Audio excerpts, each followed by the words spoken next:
बिहार में नई सरकार तेजस्वी की बनी है और चर्चा है कि तेजस्वी यादव मुख्यमंत्री बनेंगे, लेकिन उसके पहले ही इस बात को लेकर चर्चा शुरू हो गई है कि कांग्रेस पार्टी क्या करेगी। दरअसल कांग्रेस के नवनिर्वाचित बिहार प्रदेश के अध्यक्ष अखिलेश सिंह का बड़ा बयान निकलकर सामने आया है।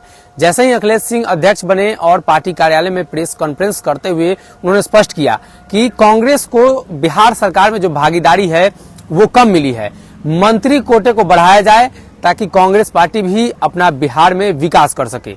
बिहार में सभी दलों का विकास हो रहा है, कांग्रेस उस कगार पर पहुंच चुकी है जहां से कांग्रेस पार्टी बिहार में खत्म हो जाएगी और इसी को देखते हुए अखिलेश सिंह को नए अध्यक्ष के तौर पर सामने रखा गया है।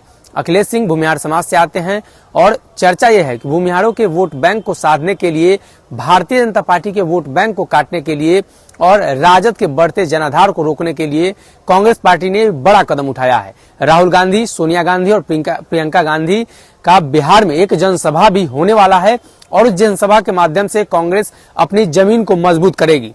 लेकिन तेजस्वी को लेकर चर्चा है कि 2024 के पहले तेजस्वी को प्रधानमंत्री नीतीश को बनाना है और खुद नीतीश कुमार तेजस्वी को मुख्यमंत्री बनाएंगे। ऐसे में दोनों दल एक दूसरे का सहयोग करेगा, एक को प्रधानमंत्री बनाने में और एक को मुख्यमंत्री बनाने में। तेजस्वी के मुख्यमंत्री बनने के पहले ही कांग्रेस ने बखेड़ा खड़ा कर दिया है।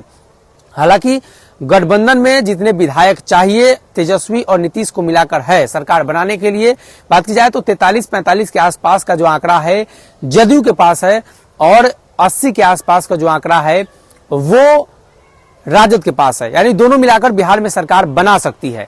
और उसके बाद बात की जाए तो जीतन राम मांझी उस तरफ ही रहेंगे।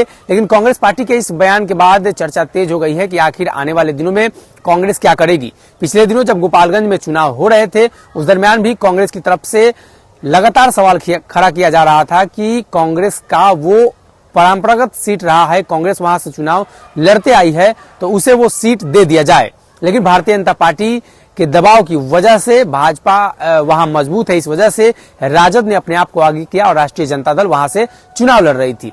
अब ऐसे में इंतजार करना होगा। कांग्रेस ने जब सरकार में हिस्सेदारी मांग दी है और कांग्रेस सरकार को लेकर चिंतित है कि अगर सरकार को सही ढंग से चलाना है तो कांग्रेस पार्टी को प्रतिनिधित्व देना होगा, तो ऐसे में महागठबंधन में क्या कुछ होता है और कोऑर्डिनेशन कमेटी की मांग नीतीश कुमार के साथ साथ यानी जदयू के समर्थन के साथ साथ जीतन राम मांझी और कांग्रेस ने भी उठाया है। राजद को छोड़ दिया जाए तो बाकी सभी दल कोऑर्डिनेशन कमेटी की मांग का समर्थन कर रहे हैं। ऐसे में इस मांग को लेकर भी कांग्रेस और राजद के बीच एक बार फिर से बड़ी लड़ाई हो सकती है। बिहार में 2 सीटों का जो उपचुनाव हुआ था वहां आपने देखा कि कैसे कांग्रेस और राजद आमने सामने हुई और सीट बंटवारे का फॉर्मूला तय नहीं हो पाया था।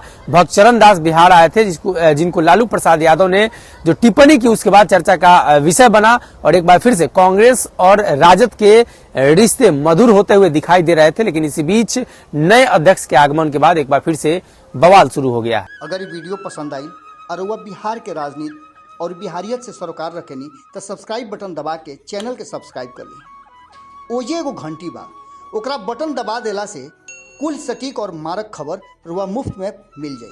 अगर रुआ पत्रकारिता के हमनी के नया प्रयोग में सहयोग कर चाहतानी तो ज्वाइन बटन दबा दी। पेटीएम नंबर नोट कर ली 9386816700। धन्यवाद।